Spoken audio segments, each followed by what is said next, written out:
Assalamualaikum warahmatullahi wabarakatuh. Yang terhormat Ibu Endang selaku dosen pengampu mata kuliah Bahasa Indonesia, yang saya banggakan teman seperjuangan. Asyhadu an la ilaha illallah wa asyhadu anna Muhammadan abduhu wa rasuluh la nabiyya ba'da, amma ba'du.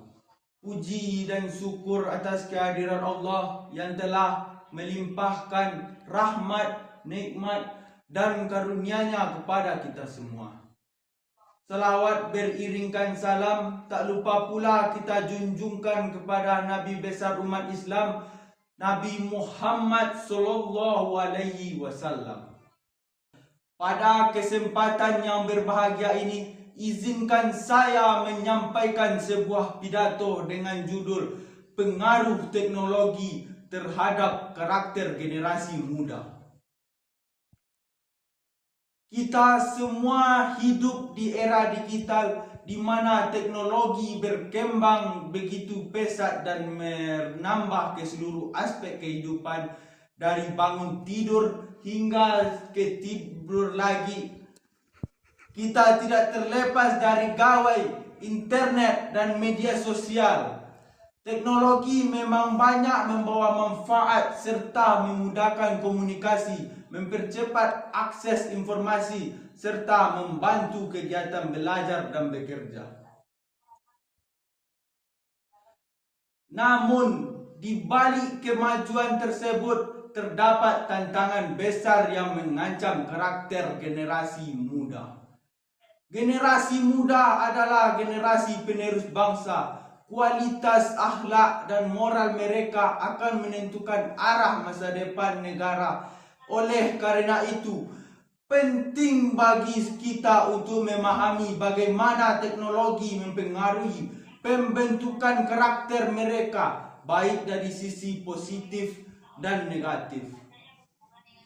Dampak positif teknologi. Teknologi banyak memiliki manfaat bila digunakan dengan bijak. Di antaranya, 1. Sebagai sarana pendidikan. Melalui internet, pelajar dapat mengakses berbagai sumber ilmu dari seluruh dunia. Banyak aplikasi dan platform belajar daring yang mempermudah proses pembelajaran teknologi di zaman moden ini memiliki banyak pengaruh yang besar terhadap dunia pendidikan. Jika dibandingkan dengan zaman dahulu, proses belajar mengajar memiliki kemajuan yang besar.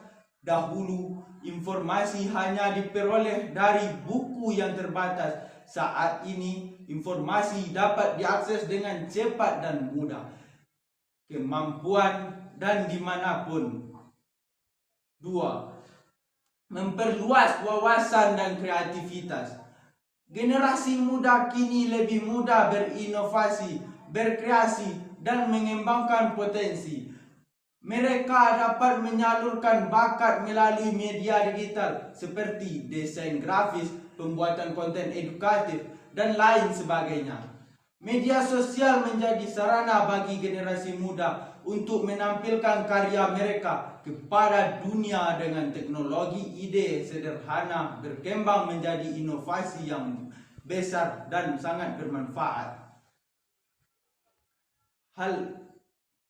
Hal ini sejalan dengan sabda Rasulullah SAW, sebaik-baiknya manusia adalah yang paling bermanfaat bagi manusia lain.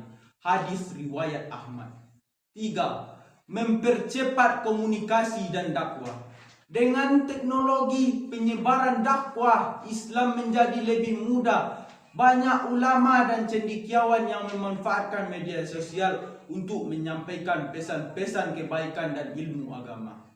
Sebagaimana firman Allah Subhanahu wa taala dalam surat Al-Alaq ayat 1-5 yang artinya, bacalah dengan menyebut nama Tuhanmu yang menciptakan. Dia telah menciptakan manusia dari segumpal darah. Bacalah, dan Tuhanmu lah yang maha pemurah, yang mengajar manusia dengan pena. Dia mengajarkan manusia apa yang tidak diketahui. Quran Surat Al-Alaq ayat 1-5. Ayat ini menjadi bukti bahwa sejak awal Islam sangat menekankan pentingnya membaca, belajar dan mengembangkan ilmu pengetahuan. Dengan semangat inilah lahir berbagai kemajuan teknologi yang seperti saat ini dirasakan. Dampak negatif teknologi terhadap karakter generasi muda. Namun, di sisi lain, kemajuan teknologi juga mempunyai dampak negatif terhadap karakter generasi muda, antara lain: 1. Menurunnya moral dan sopan santun. Banyak anak muda yang lebih sibuk bermain gawai daripada berintegrasi dengan orang tua atau sesama teman secara langsung. Akibatnya, nilai-nilai kesopanan serta empati mulai luntur. Melalui media sosial, banyak anak yang terbiasa berbicara kasar, meniru gaya hidup yang tidak sesuai dengan budaya timur, bahkan menyepelekan adab dan tata krama. Padahal Islam sangat menekankan akhlak yang baik, sebagaimana sabda Rasulullah SAW, "Sesungguhnya aku diutus untuk menyempurnakan kesolehan akhlak." Hadis riwayat Al-Baihaqi. 2. Kecanduan media sosial dengan game online. Waktu seharusnya digunakan untuk belajar, beribadah, sering terbuang sia-sia. Kecanduan ini membuat mereka malas, sulit fokus, bahkan bisa mengarah pada perilaku sosial. 3. Masuknya budaya asing yang tidak sesuai dengan nilai Islam. Banyak konten internet yang mengandung kekerasan, pornografi, dan gaya hidup bebas. Jika tidak diasingkan, hal ini dapat menurunkan moral dan menjatuhkan generasi muda dan nilai-nilai agama. Rasulullah SAW bersabda, "Setiap anak dilahirkan dalam keadaan fitrah, maka orang tuanya lah yang menjadikan Yahudi, Nasrani, atau Majusi." Hadis riwayat Bukhari dan Muslim. Hadis ini menunjukkan pentingnya peran keluarga dan lingkungan dalam menjaga fitrah atau karakter asli anak agar tidak rusak oleh pengaruh luar, termasuk pengaruh negatif teknologi. Upaya membentuk karakter Islam di era digital agar teknologi membawa manfaat bukan mudarat, maka perlu adanya pengendalian pendidikan karakter yang kuat. Beberapa langkah yang dapat dilakukan antara lain: 1. Menanamkan nilai agama sejak dini. Pendidikan agama dan moral harus menjadi pondasi yang utama dalam pembentukan karakter. Generasi muda harus dibekali akhlak mulia agar mampu menyaring pengaruh buruk dari luar. 2. Menggunakan teknologi secara bijak. Gunakan internet untuk hal-hal yang positif, mencari ilmu, berdakwah, dan menebarkan kebaikan. Jangan sampai teknologi menguasai diri kita. 3. Peran orang tua dan pendidik. Orang tua perlu mengawasi penggunaan gawai anak-anaknya dan memberikan teladan dan penggunaan teknologi. Tenaga pendidik juga harus mengajarkan etika digital dan tanggung jawab dalam bermedia. Sebagaimana firman Allah Subhanahu wa taala dalam surat Al-Asr ayat 18 yang artinya, "Hai orang-orang beriman, bertakwalah kepada Allah Subhanahu wa taala dan hendaklah setiap diri memperhatikan apa yang telah diperbuat untuk hari esok. Dan bertakwalah kepada Allah, sesungguhnya Allah Maha mengetahui apa yang kamu kerjakan."